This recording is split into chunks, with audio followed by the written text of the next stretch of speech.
लोकसभा में opposition leader Rahul Gandhi ने 1 अगस्त को संसद के बाहर बड़ा दावा करते हुए कहा था कि उनके पास एक एटम बॉम्ब है जो बड़ा धमाका करने वाला है। तब राहुल गांधी के इस बयान को शायद लोगों ने सीरियसली नहीं लिया, लेकिन 5 दिन बाद 7 अगस्त को राहुल गांधी पूरी तैयारी के साथ आए और उस एटम बॉम्ब को फोड़ते हुए कहा कि एक मॉडल पकड़ा है जिसका इस्तेमाल मुल्क भर में वोट चोरी के लिए किया जा रहा है। स्टेट लेवल पे हमें लगा कि यहाँ पे चोरी हुई है। वोटर रजिस्ट्रेशन हुआ था, 1 करोड़ वोटर्स ऐड हुए थे। फिर हम थोड़ा डिटेल में गए, हमने कहा देखो अब इलेक्शन कमीशन तो मदद नहीं कर रहा है, तो थोड़ी ग्रैन्युलैरिटी में जाना है, गहराई में जाना है।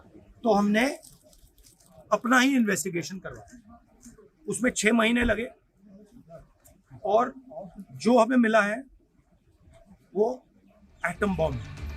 राहुल गांधी ने महाराष्ट्र चुनाव का जिक्र करते हुए कहा कि महाराष्ट्र में 5 महीने में 5 साल से ज्यादा वोटर लिस्ट से जोड़े गए, जो बेहद हैरान करने वाला है।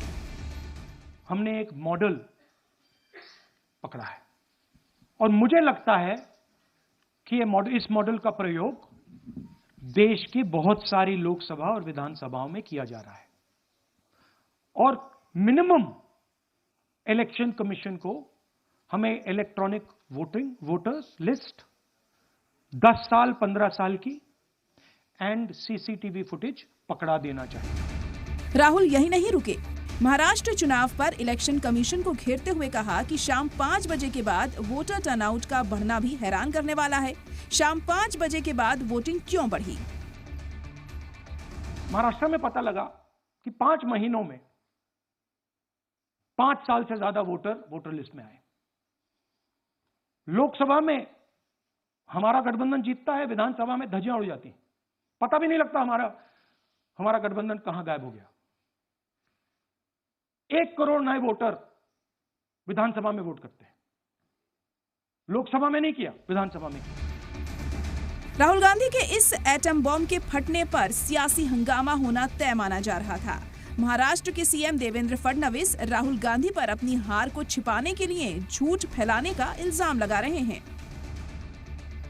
महाराष्ट्र के वोटों के बारे में पूरे फैक्ट्स एंड फिगर्स के साथ हमने उनको जवाब दिया, उसके ऊपर वो जवाब नहीं दे पाए, इसलिए झूठ बोलकर अपनी हार को दबाने की कोशिश कर रहे, कवर फायरिंग कर रहे। उनको पता है आगे भी हारने वाले हैं, तब वो बोलेंगे मैं तो पहले कहता था। इस प्रकार की कवर फायरिंग उनकी चल रही है। तो वहीं बीजेपी एमपी संबित पात्रा राहुल गांधी पर पलटवार करते हुए एक अलग ही लाइन पर चलते नजर आ रहे हैं।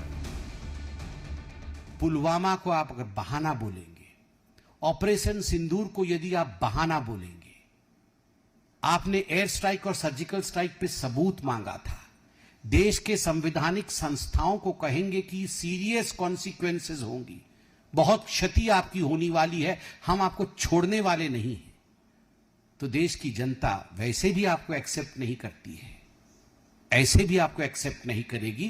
और अभी तो सुप्रीम कोर्ट ने पूछा है, तो सुप्रीम मोस्ट कोर्ट जो सुप्रीम कोर्ट से भी ऊपर है वो है जनता जनार्दन की कोर्ट, वह आपको गद्दार बोलना शुरू कर देगी। राहुल गांधी के इस इल्जाम पर इलेक्शन कमीशन ने कहा कि अगर राहुल गांधी समझते हैं कि जो वो कह रहे हैं वह सच है, तो वो हलफनामे पर साइन कर शिकायत दें या फिर हिंदुस्तान की आवाम को गुमराह ना करें।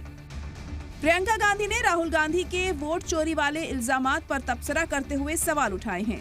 उन्होंने इलेक्शन कमीशन से पूछा कि आप जांच क्यों नहीं कर रहे। तो इतना बड़ा खुलासा किया है, अगर ये सब है, मान लो अगर अनइंटेंशनल गलती है तो आप उसको इन्वेस्टिगेट करिए।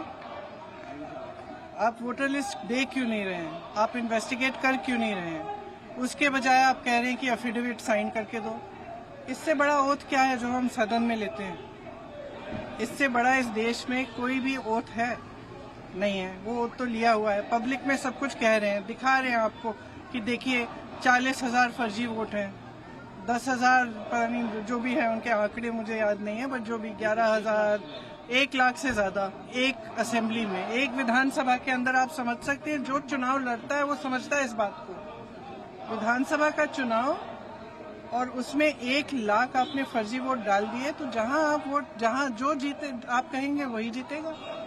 स्पष्ट है, उससे कम चाहिए होते हैं विधानसभा में। तो 7 अगस्त को प्रेस कॉन्फ्रेंस में राहुल गांधी ने एक प्रेजेंटेशन दिया जिसमें महाराष्ट्र में हुए लोकसभा और असेंबली चुनावों के बीच वोटर लिस्ट में तब्दीली, लोकसभा चुनावों के दौरान कर्नाटक में वोटर्स के बढ़ने के सबूत देते हुए इलेक्शन कमीशन से पूछा कि कई तारीखों में वोटिंग क्यों होती है, सर्वे एग्जिट ओपिनियन पोल से अलग नतीजे क्यों, शाम 5 बजे के बाद वोटिंग टर्नआउट कैसे बढ़ते हैं, महाराष्ट्र में 5 महीने में 40 लाख वोटर कैसे बढ़े, पार्टियों को डिजिटल डेटा क्यों नहीं देता इलेक्शन कमीशन।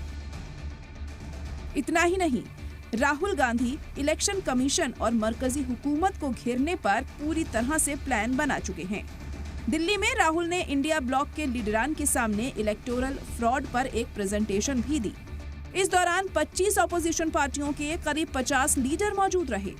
मीटिंग में 11 अगस्त को इलेक्शन कमीशन तक मार्च निकालने पर रजामंदी बनी है, यानी वोटर चोरी करने वाले मामले पर अब राहुल गांधी फ्रंट फुट पर बैटिंग करते हुए नजर आ रहे हैं। इसीलिए राहुल वोट चोरी को सड़क से लेकर संसद तक मुद्दा बनाने में कोई कसर नहीं छोड़ना चाहते। सलाम टीवी के लिए दिल्ली से नदीम अहमद की रिपोर्ट।